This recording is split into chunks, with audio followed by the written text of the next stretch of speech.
अस्सलामुअलैकुम वरहमतुल्लाहि वबरकातुहू। मेरे पीछे क्या है, इसको अरबी में कहेंगे मादा वराई। मादा वराई, मेरे पीछे एक बड़ा सा तालाब है। मेरे पीछे एक बड़ा सा तालाब है। अरबी में कहेंगे इन्ना वराई बिरकतन कबीरा। तालाब को कहते हैं अलबिरका यानी तालाब।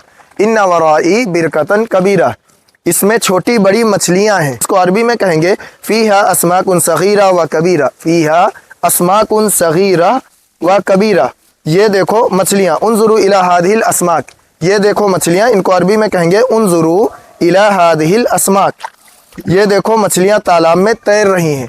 उन्जुरू इला हादिहिल अस्माक तस्बहू फिल बिरका। उन्जुरू इला हादिहिल अस्माक तस्बहू फिल बिरका, ये देखो मछलियाँ एक दूसरे को धक्का दे रही हैं क्योंकि तालाब में मछलियाँ बहुत ज़्यादा हैं। अरबी में कहेंगे ततदाफ़उल अस्माक बाज़ुहा बाज़न फिल बिरका लिकसरतिहा, क्योंकि मछलियाँ बहुत ज़्यादा है। लिकसरतिहा, ये देखो मछलियाँ एक दूसरे पे चढ़ी जा रही हैं। इसको अरबी में कहेंगे ततकद्दसुल अस्माकु बिसबबि कसरतिहा। ततकद्दसुल अस्माकु बिसबबि कसरतिहा।